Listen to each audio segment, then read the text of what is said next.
PowerBoat Television is brought to you by Yamaha. Conquer water with Yamaha. Ford F-Series. Smart, tough, capable.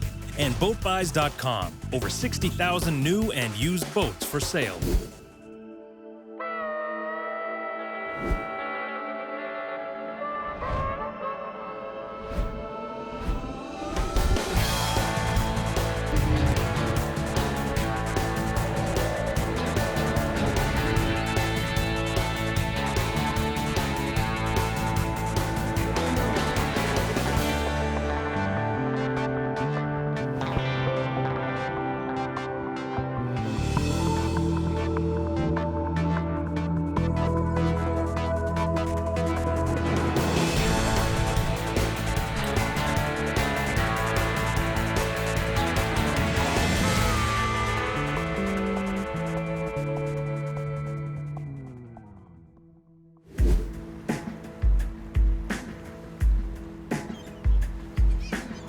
Lake Ontario is many things. Its watershed is home to about a quarter of Canada's population. By surface, it has the smallest area, but it's the second deepest by average of the 5 Great Lakes, and it's my personal boating backyard. At the western edge of Lake Ontario is Hamilton Harbour, aka Burlington Bay, which is about 21 square kilometers. It's home to Ontario's largest port, the Port of Hamilton, processing about 10 million metric tons every year, and most of that steel. This is known by many as Steel Town, and that's because of these bad boys, the massive steel plants.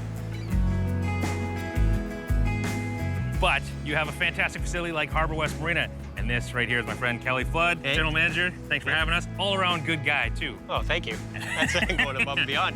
Harbour West is one of the best-kept secrets on the lake. They've undergone a major renovation and put in all-new docks in the last couple of years, upping their capacity to 350 boats. But there is a Phase 2 coming to add even more. The other big addition has been the new storage facility just down the bay. Indoor, usually around 70 boats, because it varies on size, right? So we are booked up, but we do have an active wait list there. Outdoor, we haven't found that limit yet. So for the indoor heated storage, when you guys are hiring someone to figure out who to go in there, do you ask for like Tetris high scores? How do you do it? Because the way you have everything in there, there's no dead space. I went old school and I'm using a magnetic board with the boat cutouts. So like you're That's my secret though. You're beautiful minding it, right? I'm sharing it with everyone, but yeah. Docks and services are what boaters really care about, and this place gets full marks. They've got gas, diesel, and pump out. Lots of shore power, great amenities here. Bathroom, showers, laundry, we have everything here. High-speed Wi-Fi. You can watch Netflix if you want to watch Netflix here. It's all, you can stream it right through, no problems. You can watch PowerBoat TV if you want to. There's even 2 marine supply stores within a short walk. There's a couple of restaurant options, but there's major work being done to revitalize the waterfront, and within a few years, this place will be booming. Already, there is a ton more boats at a handful of other marinas, and yacht clubs, including the Royal Hamilton Yacht Club, founded in 1888. But we're ready to head east, and it's about a 4 nautical mile run from the western edge to the lift bridge, an obstacle for anyone more than about 9 or so feet high. Hi there, we're the 38-foot powerboat looking to go outbound. Are you going up at 3? Over? We lift on the hour and the half hour, provided the pleasure craft is between the end of the pier and the bridge. We monitor the canal for traffic, and if there's a pleasure craft in the canal, we make a lift. Bridge back to 1-6. Thanks for the info. Back in the main lake, this sheltered beach at Beachway Park proves that Lake Ontario is A-OK to swim in. Even on a weekday after Labor Day, there's a decent crowd. But the beach is for another day. We're out of here. It's about an 11 nautical mile run from the lift bridge to here, the mouth of 16 Mile Creek. And this is Oakville. Now, we had a southwest wind to deal with today. We're running with it on the way here, so it was nice and relaxing. Now that we've slowed down, as you can see, a little bit breezy, but no worries. Once we get up 16 Mile Creek, it'll be nice and sheltered. And that is why it's home to lots of boats. You've got the Oakville Yacht Squadron, the Oakville Club, but we're here to check out the Oakville Powerboat Club. Immediately before you arrive at the Oakville Powerboat Club, you'll see a floating dock under the bridge and pontoon boats loading up. This is the home of Charterability, a charity that offers fully accessible boating for persons of all ages with disabilities. In 2003, their inaugural season, they did 49 rides. A few years later, they moved to the permanent base here under the Rebecca Street Bridge and upped their capacity with a second boat. This year, they're doing more than 600 rides. The run up the river seems like it takes you hundreds of kilometers away into the wilderness, but really, you're just in the heart of Oakville, and the cruise is less than an hour round trip. Actually, upriver is worth checking out yourself if you stay at the Powerboat Club. Totally serene. And apparently decent fishing too. Speaking of the club, we'll check that out in more detail later in the show.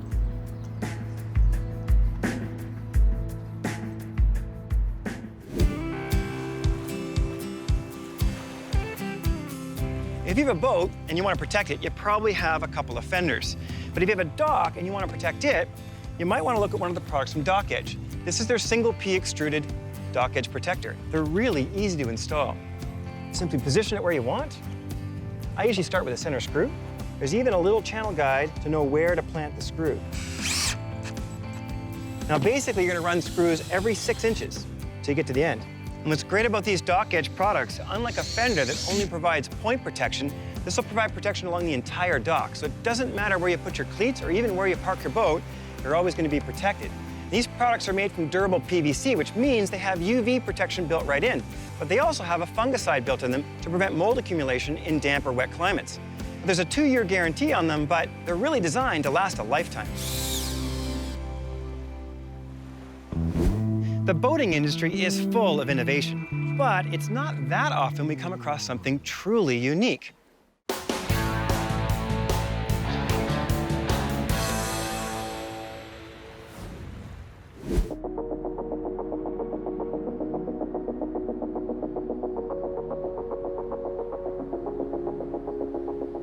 The boating industry is full of innovation, but it's not that often we come across something truly unique. This is the brand new Tender 23-3, a classic entertainment-style sloop from Helmsman. The Dutch design is clearly reminiscent of the classic canal tender, with its rounded bow and stern profiles. Flowing lines from the curved transom to the nearly plumb bow are punctuated by a stunning twisted cable fender that is sure to draw attention. Interiors are imported from Spain, and just like the gel coat can be ordered in almost any color imaginable. Anthony Seidel, president of Helmsman Boats, was on hand to provide some of the backstory. Thanks for having us. Absolutely, thanks for coming. So can you tell us a bit about this new Helmsman? Yeah, well, it's different. It's a European boat. It's a Dutch hull design. We manufacture them in Poland. Even the interior is a Spanish interior from Spain. So a lot of different countries come together. We ship it overseas. It arrives through Halifax. We bring it into Toronto, the Port of Toronto, and then we do all the final appointments once it's here, including the power and everything else controls. So you have the warranty here in Canada, which is great. Some of the cool features about it, I mean, we do all the bimini tops here. There's full mooring cover, teak-lined floor, self-bailing cockpit, but it's just something completely unique, something that's hasn't been here in Canada before, and we're the first ones to bring it in. So limited edition, we bring in about 15 a year, just because of the amount of craftsmanship that has to go into creating something like this. We might be able to ramp that up in the years to come, but right now it is limited to 15 a year. Now, this really is a truly unique design, but what inspired you to bring this boat to Canada? Well, a few years ago, actually, I was with my wife and my kids in Europe, traveling. We were in Holland for my uncle's 80th birthday, and we rented one of these for the day, and there's a whole group of us, about 10 or 12 of us, that went out on this boat. And we were on this boat for 6 or 8 hours, very similar design and style, and it was just comfortable, and it was stable, and it's just unique and different to drive. We just had such a great time. My wife and I said, how come there's nothing like this here in Canada? So we said, it's time to bring something like that here to Canada. Tell us what makes this boat a lot different in your mind than a traditional, say, bow ride or runabout. It's just got a little bit more swagger, a little sexier maybe. It probably compares closest to a pontoon boat in the space and the entertainment style of it, where you can have a lot of people. This is the 23-3, rated for 10 people. You're cruising along at a good 12 knots, and it's very stable. Sunset cruiser, cruising around to the different docks on the lake. And again, it's a conversation piece. So anybody that you're cruising by, I mean, we've had people pull us into docks just asking about the boat. you know, saying, where's this from? What's the story behind it? Since they're completely made custom for you, we bring a few in that people could buy on the spot, of course, but people that want to order this boat might have a specific color in mind. Interior finishing, teak, they can upgrade to real-line teak or teak line. Just out of curiosity, what teak floor have you got in this one? This is an optional floor? So this is a teak line. Based on this boat, it is standard. We have had requests to upgrade to real teak, a wood teak. A little bit more maintenance, but again, it's real wood. So it really depends whatever you want as a customer. So you can get the real teak or the synthetic teak, which has a little less maintenance. They Correct. both will last a lifetime. Exactly, yep, exactly. So this one here, we highly recommend, again, just zero maintenance. Now this isn't a traditional V hull with lifting strakes and chines. Yeah, it's a displacement hull, 3/4 length keel, center keel hull design. Again, that makes it very stable.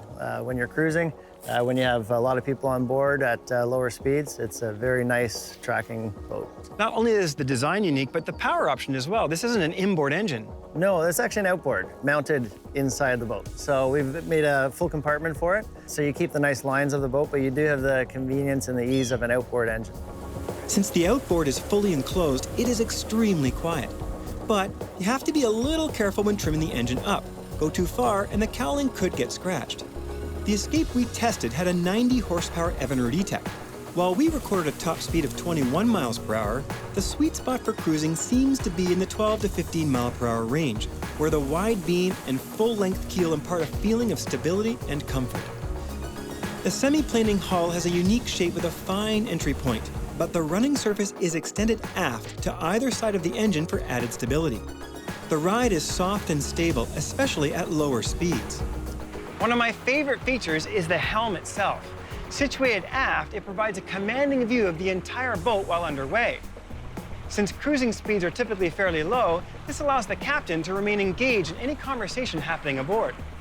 Not only can you easily stand all day long, but this circular layout provides flexible seating while you're at the helm.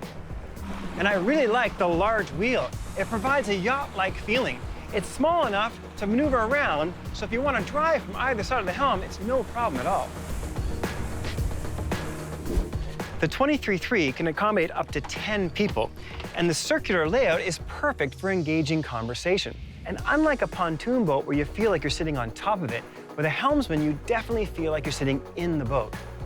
There is plenty of storage throughout the boat, with 3 compartments in the deck and 6 more under the wraparound seating. All hatches have rubberized seals to help prevent water intrusion. A small cooler with a drain can be found under the forward portside cushion. From the stainless accents and fasteners to the molded-in swim platform with a custom teak insert, the attention to detail is exceptional. Included with each helmsman is a custom-built Phoenix trailer. With a length over 23 feet and this much freeboard, you might be concerned about docking, but not to worry because a bow thruster is optional. And they sure do make docking a cinch. So if you're looking for something different, a custom-built helmsman is one exclusive way to entertain cottage guests out on the water.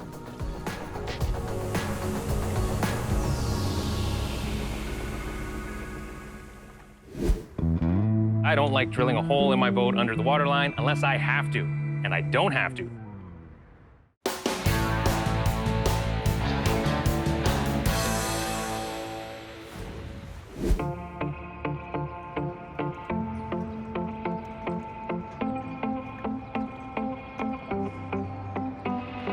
The Oakville Powerboat Club sits only about 20 kilometers west of Toronto, but it feels like it's a million miles away.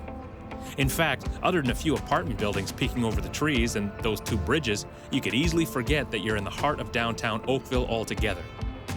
And it's those bridges that were the ultimate catalyst for this becoming a powerboat club. It's not anything anti-sailor, as some may wonder. You look at 2 bridges here, Rebecca and Lakeshore Bridge. Can't get sailboat past it, unfortunately. So not an opportunity to have sailors, but, you know, truly a powerboat club. Founded in 1953, it's going to be here for quite a while longer. We've signed a 50-year lease with the town of Oakville, and we're truly excited about that partnership. There's a $3.4 million investment by the town in conjunction with our lease, and Phase 1 is completed with new floating docks. Phase 2 is underway now that started August 1st, and completion is early 2019. There are 64 slips, and member boats range from around 22 feet up to close to the 60-foot max that they can accommodate. The clubhouse here is great and has a unique, eclectic feel, with floors that aren't 100% flat, which I think gives it great character and a sense of history. And the pool table, TVs, and bar make this popular enough that they have nearly as many social members who aren't powerboaters as they do regular members. They even host weddings. In fact, they have an event here tonight and a club cruise tomorrow, so we're pushing off and heading east yet again, to Toronto this time. And cruising in through the Western Gap by Billy Bishop Airport, you can see there's a high boating population here too. But we're not hanging around. We're cruising right through and out the Eastern Gap to Outer Harbour Marina to take advantage of their easy-to-access location and haul-out services, because I want to tweak up my boat's nightlife.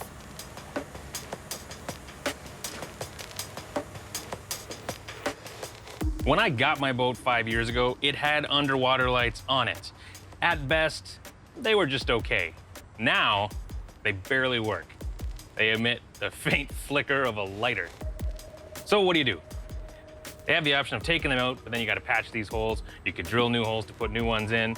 But the worry with that and my concern always is I don't like drilling a hole in my boat under the waterline unless I have to. And I don't have to, because what I'm gonna do instead is put on these Hurley Marine Sea-Vue trim tab lights. They're gonna mount right here, and the only hole I have to drill is a small one to fit this wire, and it's gonna be above the waterline. Install is easy peasy. Remove the 2 screws from your trim tab and replace them once the light is in place. The beauty of this job is that it's Steve-proof. The light itself is already pre-wired, waterproof, marine-grade 22 wiring. All we're gonna have to do once we get inside is strip this down to connect it. Pretty straightforward, and it's all North American made and developed. Once in place, zip tie the wire with this protective sheath to the arm, being careful not to obstruct any areas where there's movement. The only stressful part, drilling holes. And you want to make sure you don't drill into anything on the other side. I was a little closer than expected here, but it's all good. Then you just feed the wires through. Lights are on, wires are through. Now we've got to hook the wires up. Of course, we're gonna need to make sure we've got the fuse for safety. And when we're all hooked up, we've got the remote with the touchscreen rainbow effect, because these are the RGB Sea-Vue lights. And controlling it all is the brains of the operation here, the control module. Now you could have up to 4 lights off of this one, so we're gonna have to strip these down, hook it all up. This will work in the bilge, but a fact of life I have to deal with having a 3-year-old on board is that the remote might go missing. And because it has a switch here, if we have it easy within reach, we'll know we can always turn our lights on and off. It's simple wiring, red to positive and black to negative, making sure you shrink tube any connectors to keep moisture out. Once all the wires are in and all secured, make sure you test them before sealing up the holes. Put some sealant on the wire and have someone pull it through to drag that sealant into the hole itself. And strictly speaking, something you don't have to do, but gives it a nice clean look and keeps the wires from flapping about, is to use the sealant to secure any loose sections to the hull itself. And once this is all set, you can splash it. Video certainly doesn't do justice, and these photos, well, better, don't truly show how bright these 2 little sets of lights are. They are very bright and very cool. But that's enough work for now. Let's call it a day, and tomorrow we take on the Big Smoke, the 6, T.O., Hogtown, Steve's hometown. Whatever you call it, Toronto, we will see you after this break. What you're looking at is one of the oldest buildings in Toronto and the oldest lighthouse anywhere on the Great Lakes.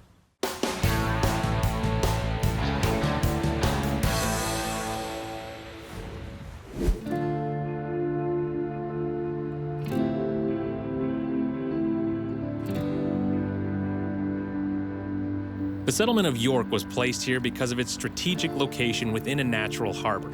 It evolved to Toronto over the years, and the peninsula got separated into the islands in 1858. But the waterfront focus has remained unchanged. It's the largest city in Canada and 4th largest in North America by population. Only Mexico City, Los Angeles, and New York have higher populations, and it's a major tourist draw. Tens of thousands of people use the city ferries in the height of summer to reach the island, and in recent years, there's been an explosion of water taxi business.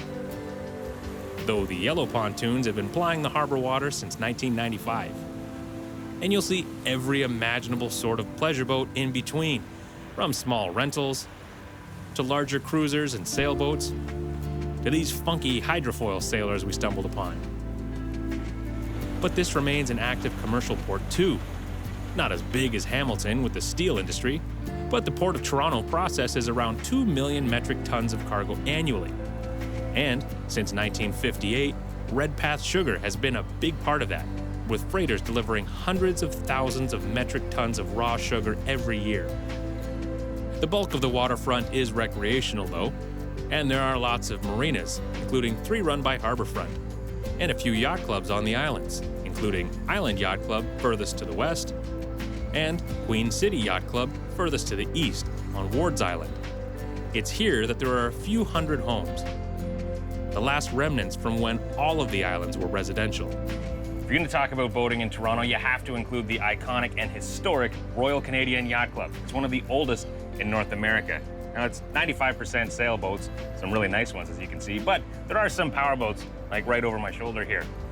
This dates back to 1852. It was on the mainland then. The first clubhouse on the island here was built in 1881. So boating in downtown Toronto has a long, long history.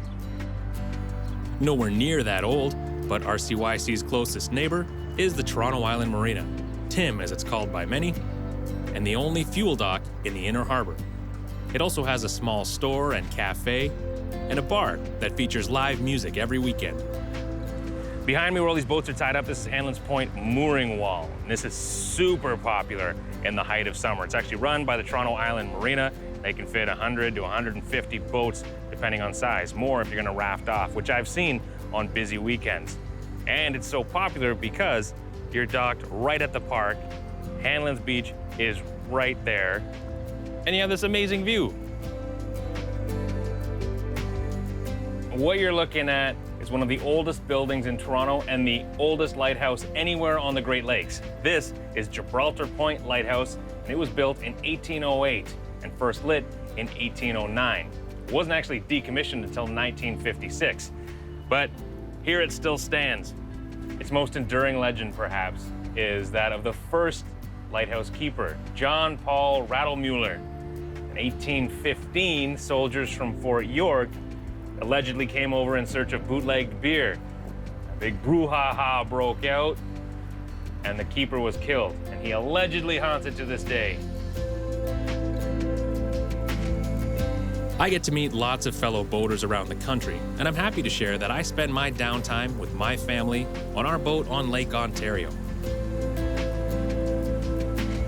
If you're like me, and love the marina life, live music, waterfront bars, being able to walk to restaurants when visiting new marinas, docking right downtown, but having access to beaches, parks, and nature, well, call me biased, but I think the northwest shore of Lake Ontario is the perfect boating destination.